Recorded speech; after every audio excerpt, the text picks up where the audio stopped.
¿Cómo están todos? Bienvenidos a 24 horas, tarde de aguacero en Quito. Una de las lluvias más fuertes de la temporada ocasionó el colapso del tránsito y grandes inundaciones en diversos sectores. Hola, Diana.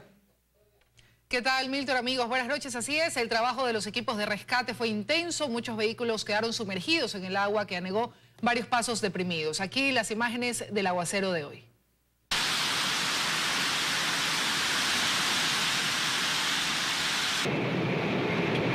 El agua corría por todos los costados de la ciudad. A los pocos minutos de lluvia, las calles del norte estaban inundadas. Las alcantarillas no soportaban tanta presión del agua lluvia. Estas saltaban hasta reventar. El agua buscaba su rumbo e inundaba pasos a desnivel.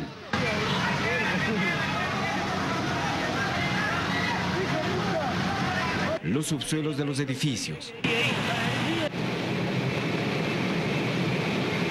En el centro, ríos rápidos se apoderaban del casco histórico. Los organismos de socorro del municipio capitalino atendieron decenas de llamados de auxilio. Entre los edificios que hemos colaborado con la ciudadanía está el edificio Amazonas 100, donde se pudo ayudar a sacar 30 vehículos de los subsuelos. Solo uno no salió porque está bajo 2 metros de agua. También se cayeron 3 árboles, uno de ellos en el sector de Carapungo sobre un vehículo. Aquí una persona fue atendida por los paramédicos. En la 10 de agosto y Atahualpa un vehículo se apagó y se quedó en medio de la vía. Aquí 2 adultos mayores fueron rescatados. En el auditorio del Colegio de Arquitectos el nivel del agua alcanzó el 1,5 metros. La alcantarilla por el fuerte aguacero colapsó, o sea, hubo una columna de agua de la esquina de aproximadamente 2 metros y colapsó, por lo tanto todo el agua inundó auditorio, este patio. En Carapungo, luego que las aguas bajaron, tierra y piedras quedaron sobre el asfalto. El tránsito vehicular tuvo que abrirse paso entre las aguas. Los trancones en las calles seguían dándose hasta la noche. La intensa lluvia transformó a la ciudad, con pasos a desnivel donde nadaban los carros y el granizo, con alcantarillas reventadas, con cascadas que acompañaban el tráfico. Una lluvia de 1 hora y media que transformó la ciudad hasta la noche. Nelson Carrera, 24 horas. Y por varias horas la vía Puyo Baños en la provincia de Pastaza permaneció cerrada por un deslizamiento que dejó a decenas de vehículos varados. En la ciudad de Puyo se suspendió incluso el servicio de agua potable, pues las plantas de captación fueron afectadas por las crecientes de los ríos. Por varias horas la vía Puyo Baños a la altura del Cantón Mera permaneció cerrada, producto de un deslizamiento de tierra que se registró tras las fuertes lluvias que se han presentado en la zona. Ha cedido la parte de la que ustedes pueden observar el terreno y lamentablemente ha obstaculizado el 100% de la vía. Y estamos esperando a veces que viene alguna maquinaria del municipio de Mera o del municipio del Puyo. Decenas de vehículos quedaron atrapados entre el deslizamiento. Joel Wally volvió a vivir, pues él circulaba por el lugar cuando fue sorprendido por el derrumbe. Me sorprendió, digamos, el deslave encima de la camioneta, pero gracias a Dios fue un susto, pero gracias a Dios con bien. Maquinaria del Ministerio de Obras Públicas llegó al lugar para despejar la vía. Me voy a Ambato, tengo una cita médica a las 9 de la mañana. Estoy aquí desde las 6. A la par de esta situación, 45.000 habitantes de la ciudad de Puyo quedaron desabastecidos de agua potable, pues las plantas de captación tuvieron que cerrarse por la gran cantidad de sedimento que las crecientes de los diferentes afluentes arrastraron. No hay para hacer, no hay ni para cocinar ni para bañar. Negocios se vieron perjudicados ante la falta de líquido vital y en las casas a las personas no les tocó más que esperar. Claro, y si no rezar para que llueva. Pasado el mediodía, de a poco el líquido vital comenzó a llegar nuevamente a los hogares, aunque el agua estaba bastante turbia, mientras que la vía Puyo Baños fue habilitada. Afortunadamente, no se presentaron desgracias que lamentar. Desde la provincia de Pastaza, Jefferson Santos, 24 horas.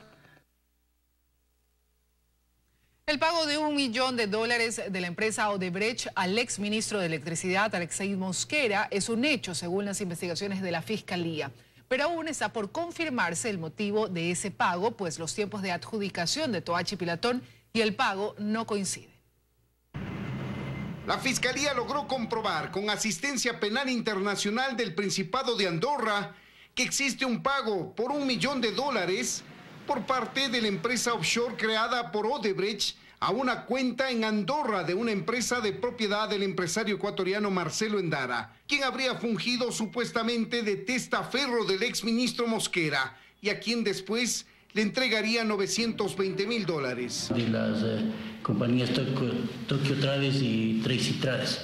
En esas compañías se deposita por un lado $920,000 a uno de los procesados y $80,000 al otro. Esa fue la ruta del dinero que tiene como prueba la Fiscalía, pero aún está por investigarse el motivo de ese pago por parte de Odebrecht al exministro Alexei Mosquera, pues si bien existe una delación de exfuncionarios de Odebrecht sobre el pago de una coima de $1 millón para adjudicar la construcción del Toachi Pilatón a la transnacional brasileña, esta se realizó en 2007. Estos hechos, como les he dicho, están siendo investigados a partir del 25 de febrero del 2011. En esa época, el señor Mosquera no ejercía el cargo. Y luego pasaron muchas cosas. En 2008 se rompió unilateralmente el contrato con Odebrecht y fue expulsada del país por las fallas encontradas en la central de San Francisco. En 2009, el ministro Alexei Mosquera sale del gobierno y el pago que recibe de Odebrecht es en 2011, 4 años después de la firma y 2 años después de estar fuera del gobierno. Hace referencia tal vez a una gestión que le pedía Odebrecht, que no podemos todavía precisarla, pero no hace relación ni a la firma del contrato ni a nada. En Quito, Freddy Paredes, 24 horas. El Tribunal de Garantías Penales ratificó la inocencia de los involucrados en una supuesta trama de venta de frecuencias de radio y televisión. Los abogados de los procesados anuncian acciones legales en contra del Estado y del cantante Gerardo Morán, quien en un primer testimonio denunció que le habían solicitado $200,000 por la frecuencia. Este testimonio dio paso a la investigación de la Fiscalía vinculando en el supuesto ilícito a Marcos Párraga de la Cordicom, Tulio Muñoz, empresario de medios, y Diego Arellano, socio del cantante.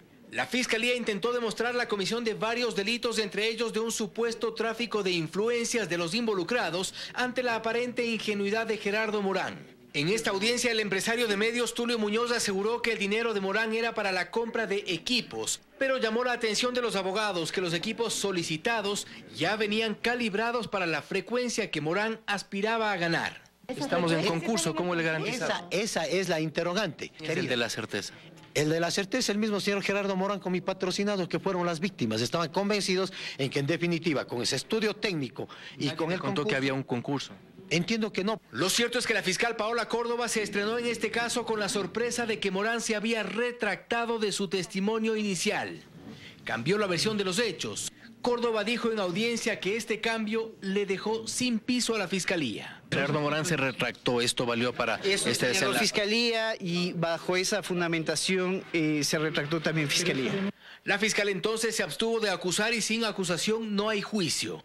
El tribunal ordenó inmediatamente el levantamiento de todas las medidas cautelares que pesaban sobre los procesados, y esto incluye también la libertad de uno de ellos que permanecía en calidad de detenido. Precisamente se trata del socio de Gerardo Morán. No obstante, la defensa de Arellano, socio de Morán, y quien permaneció detenido por 6 meses, dice que emprenderá acciones legales. El juez que dictó las medidas cautelares y la prisión preventiva, los fiscales que iniciaron esto. Gerardo Morán deberá responder. También deberá responder de acuerdo a las normas de derechos humanos. Y además lo van a demandar. Así es. El resto de los involucrados tampoco descartan acciones legales exigiendo la reparación de daños. En Quito, Fausto Yepes, 24 horas. La sanción impuesta por la Supercom a 7 medios de comunicación privados sigue generando reacciones. El organismo multó con 10 salarios básicos a 3 canales de televisión y 4 periódicos por no publicar un artículo no contrastado de la revista argentina Página 12. Al director de Diario Expreso, la sanción que le impuso la Supercom a su rotativo y otros 6 medios de comunicación privados le hace recordar una frase. ¿Quieres saber de mi poder? Y eso es lo que ha pasado con el licenciado Ochoa. Nos ha hecho conocer su poder.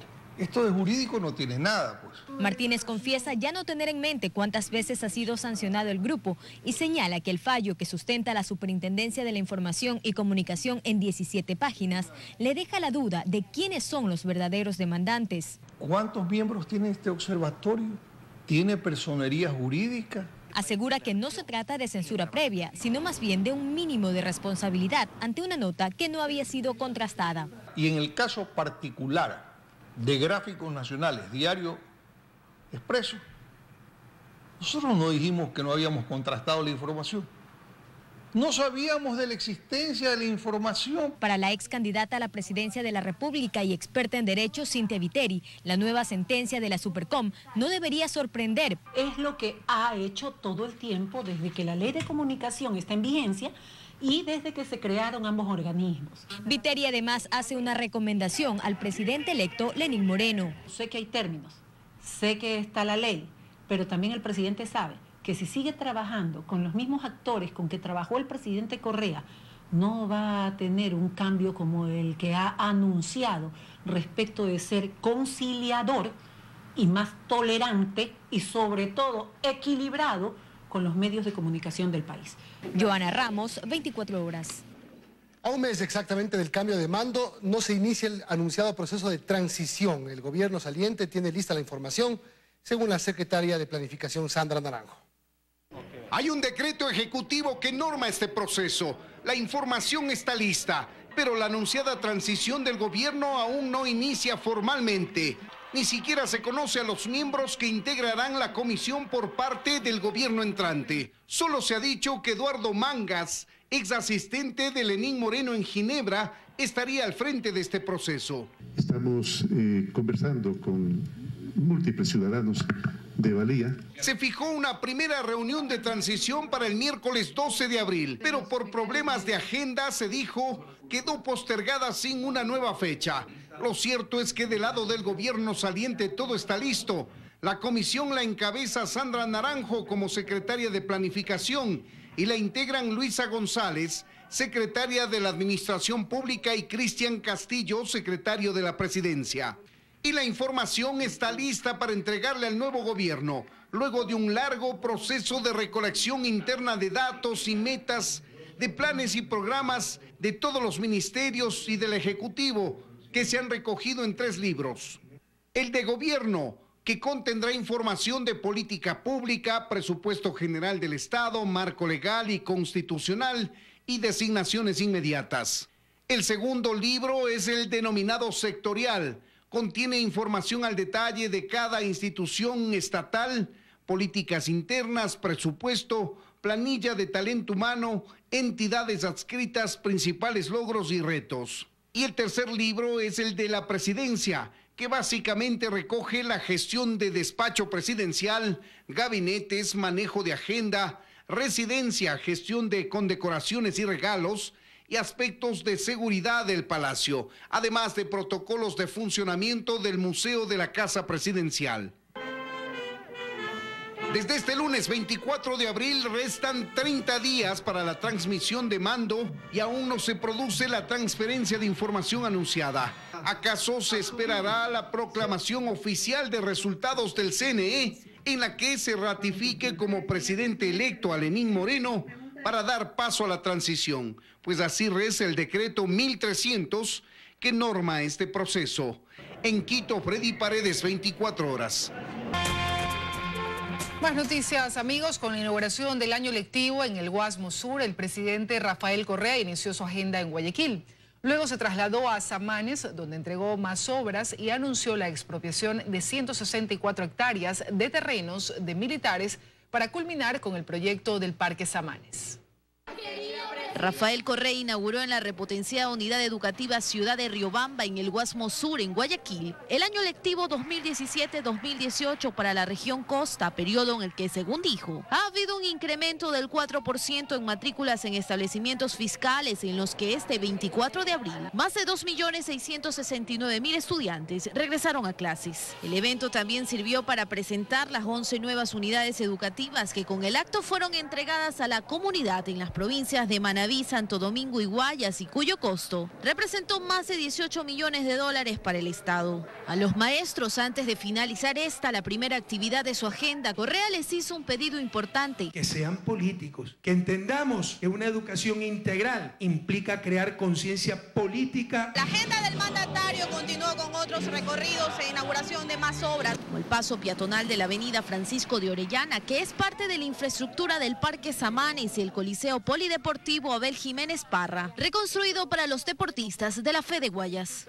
Aquí Correa también se dirigió a la audiencia e hizo un anuncio sobre la decisión que ha tomado tras 2 años de fallido intento de negociación con los militares al frente del ISFA, ente propietario de los terrenos en los que se asienta el Parque Samanes. Si esta semana no se llega a un acuerdo con el ISFA, la próxima semana, en uso de mis atribuciones constitucionales, expropiaré estos terrenos para beneficio de Guayaquil. 164 hectáreas por las que se pagarán 14 millones de dólares. Luisa María Heredia, 24 horas. En Manabí, 11 planteles educativos afectados por el invierno no pudieron iniciar clases y lo harán después de 2 semanas. El temporal incluso destruyó por completo una escuela en Jipijapa. Manabí, una de las provincias más afectadas por el temporal invernal, tiene inconvenientes para arrancar el año lectivo con normalidad, pues las afectaciones de la estación han dejado huellas profundas.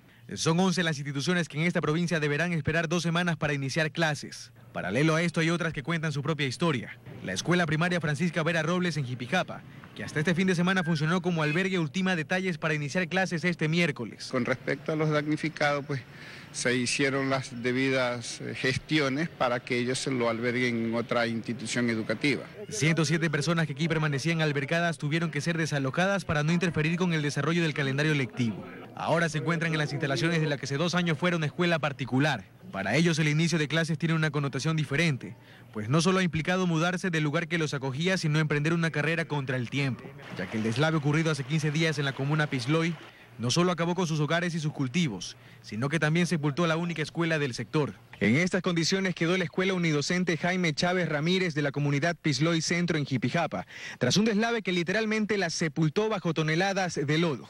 Ahora la cancha, la capilla, las aulas y la casa donde vivía la maestra están completamente destruidas. El futuro de ellos quedó aquí totalmente sepultado. Él y otros padres de familia de los 14 niños que aquí estudiaban piden se los reubique pronto en algún establecimiento educativo para evitar que se queden sin estudiar. Nos contactamos vía telefónica con el director del Distrito de Educación y nos dijo que los niños serán reubicados en una escuela cercana al albergue que ahora los acoge durante el transcurso de esta semana. Mientras tanto, en el nuevo albergue, los padres de familia esperarán que el ofrecimiento de las autoridades se haga efectivo, pues temen que sus hijos se queden fuera del año lectivo que ya empezó. Carlos Acoto, 24 horas. Las 7 dependencias judiciales del Consejo Judicial del Sur de Quito empezaron a atender al público en el sector de Quitumbe. Este edificio tuvo atrasos por fallas en su construcción que fueron superadas según las autoridades. Mañana será inaugurado. El Complejo Judicial Sur ya brinda sus servicios a la comunidad, aunque aún hay trabajos que se realizan en este edificio. Se pulen detalles, se realizan las últimas conexiones eléctricas, se limpian los pisos, se instala señalética mientras los ciudadanos acuden a hacer uso de las dependencias judiciales que aquí funcionan. Tuvimos agendamiento de audiencias que se ejecutaron sin ningún tipo de inconveniente. El complejo se encuentra al 100% operativo con todos los servicios instalados y funcionando. Este edificio debía estar listo a mediados de 2016, pero hubo fallas en la construcción, lo que demoró su entrega. La contratista asumió los atrasos. Se cobraron multas, se ejecutaron garantías y a costo del constructor se hicieron los correctivos pertinentes que garantizan que el edificio se encuentre en las condiciones óptimas como debe ser. Aunque hoy inició sus operaciones, este martes será la inauguración oficial del complejo judicial ubicado en Quitumbe, en el sur de Quito. El presidente Correa realizará un recorrido, para lo cual todos trabajan a contrarreloj para entregar el edificio que cuenta con 7 dependencias judiciales, entre ellas la unidad de flagrancia.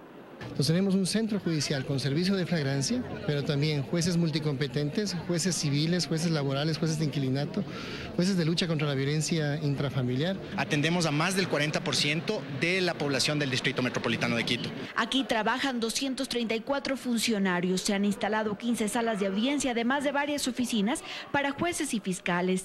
El costo total de la inversión en este complejo judicial es de $10 millones. Andrea Samaniego, 24 horas.